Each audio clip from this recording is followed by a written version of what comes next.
How do you size somebody up before you say yes to any type of business relationship or connection with them?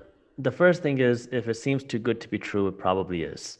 And that really goes across all aspects of life. It's a very easy rule of thumb to remember. Just there's a lot of scams out there, people promising the world and will give you nothing. You see that all the time in the class business. I spend a lot of money on online classes, but there's a whole bunch of crap classes out there. There's Yep. some great classes out there that are worth every penny, and there's also some crap classes. How do you know? Well, you learn by buying a bunch of crap classes and some good ones and realizing what's good and what's not. But you got to learn, see who you're learning from, see Yep. what they've done, and it isn't too hard to figure it out. And if you're struggling to figure out what somebody's done, then chances are they haven't done it. And so you want to see what they've done, who they are, and is this somebody that you want to learn from or do business from? And you can figure that out with a few Google searches. And if it's hidden, you can't figure out who this person worked with, what this person has done, then they probably haven't done anything. One So time, our guys were very enamored by a speaker, right? And they were sharing their videos all the time. And I just asked, hey, so how does this guy make his money? Does he make his money talking about the topic, or does he make money doing the topic and then talking about it? right. For me, I like yourself. You are an attorney. You're an investor. You're an entrepreneur. You've been through the hard knocks. You're just not a social media channel. Yeah. Yeah. And that's a big thing where, people that talk about real estate investing, but they'll never walk you through one of their deals because they've never done it before. And I talk about real estate investing all the time. I'll walk you through some of my deals on our channel. It's just a matter of, exactly, you want to see what they've done. And especially if there's some sort of personality, they will walk you through what they do. They'll show you what they do, or you can just see their business success. I mean, just look at what their business has done. And it's very easy to see that. Yeah, I know sometimes we can get kind of lured one way or another by the whole idea of, oh my God, if I work with this person, I will make so much money, X, Y, Z. That makes it hard. We can sometimes get blinded by our own greed, but that's where it's important to take a step back, take a breath, and put the emotion out of the equation and really understand what it is that you're investing into. Help me define what you have as your YouTube channel, minority mindset. Because there's a lot of minorities out there. Yeah. The Right? minority mindset has nothing to do with the way you look, your ethnicity, or your skin color. It's the mindset of thinking differently than the majority of people. Now, I started minority mindset as a hobby. I got scammed in one of the scams that I was talking about. And so I started putting out content just to help somebody not get screwed over the same way I was. When I started, I started with an Instagram page, and people said, start a blog. I was like, I can't write, so I'm not starting a blog, but I'll start a YouTube channel. So I started making videos, and it was just for fun because I was doing so many other things at the time. And we started to grow, and I didn't even know that you could turn on monetization on your YouTube channel. One of my friends was like, hey man, let me see how your YouTube's doing. I was like, okay, cool. He's like, how much money are you making? I was like, I'm not making any money. He's like, what do you mean? He's like, aren't you making money from ads? I was like, no. So he looks at my channel. He's like, you can turn on your monetization. I said, what? You know what I mean? So I didn't even know that. I was just doing it because I really cared about it. Then it got Does to that a sound point. familiar?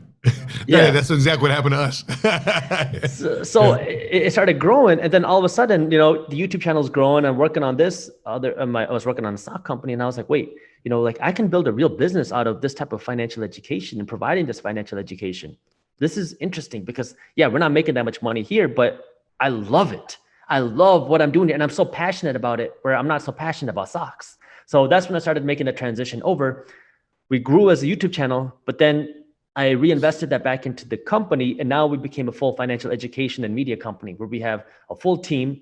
We have our Minority Mindset YouTube channel. We have the Minority Mindset News channel. It's a new channel that just came out. We publish daily finance and business news updates. You have the Minority Mindset en Espanol channel. You can watch our content in Spanish. What? Yeah. You go, Jaspreet, man. I'm so proud of you, man. Brand new. And then we got, our blog. We publish content all the time on our blog.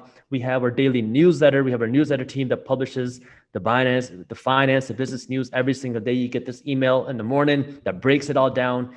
So we've really evolved from just a YouTube channel into a full financial education and media company. And I never expected that. But now, this is my business that I'm working to grow, because this is how I could spread my message. And I never thought that could become a business. Love it. So I'm thinking because the majority is broke. It was the base minority. Majority is broke, so the minority is thinking differently than everybody else. So if I'm watching this and I'm wanting to make a lot of money, and my family says this, my faith says this, my religion says this, my friends say this, and they're dragging me down, right? Because I see so many people get their dreams killed by the people closest to them. And the worst ones is when they say God is telling them not to be wealthy. Yeah, I mean, look, you got to make that decision for yourself. And that's what the minority mindset is you got to understand it's in your hands. And you have to make that first decision that you want to become successful, that you want to become wealthy. And once you make that decision, you got to have a reason for why. And that will be your guiding force as to how and why you do it. I used to, when I was in college, my friend gave me an audio CD by a guy named Eric Thomas, motivational speaker. He had an audio CD called The Blueprint to Success. And that audiobook talked about how this guy, Eric Thomas, was homeless in Detroit, eating out of garbage cans, and went to charging $10,000 per speech that he does, motivational speech, right? It's like, if that guy can do it, E.T., if he can do it, what is stopping anybody else? What was his differential? What made him different? His work ethic. So now I was like, oh, I got to start working. And now I started learning about what it means to work hard.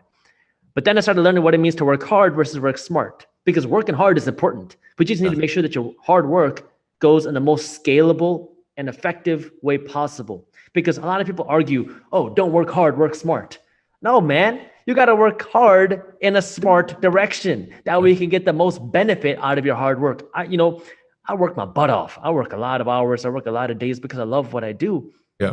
But my hard work isn't what my hard work was 10 years ago. 10 years ago, I was lifting heavy speakers. I was sweating my butt off, working at weddings. I was working at these events where I have to stop fights from happening. I was, doing a lot of physically hard work. Now, hard work is thinking.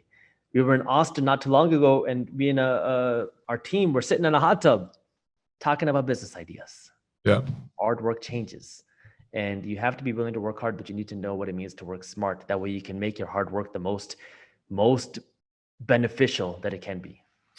I have a saying right here around our office that hard work in the smart industry will pay off, because there's like my Marine Corps buddies. We're in the Marines, we work hard, but we're not getting paid. Cops and firefighters today are working hard, but they're not in an industry that'll make them a lot of money. Sadly, a lot of them are getting fired because they're not willing to take the vaccine. They want to stand up for their beliefs. So, are there particular industries that you favor? Listen, if I got limited capital, if I'm the majority that's got $500 or $1,000 to start a business, are there industries that you would guide people towards? Like, okay, hey, consider making your money in this business so that can springboard you into other opportunities? Not necessarily. You can make a lot of money in a lot of industries, and you can see this across history.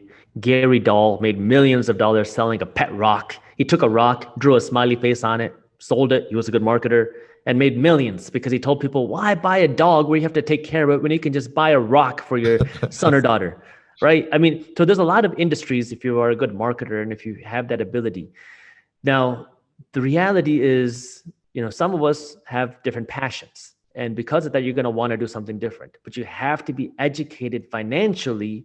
That way you can make the best use of your money. And the thing that makes that so valuable now is because technology has made investing so much more accessible. Like you talked about, what if you want to work as a firefighter or a teacher where you're not getting paid? Well, you have the ability now, if that's what you want to do, to use your money as a tool to invest in something where you can see more potential growth.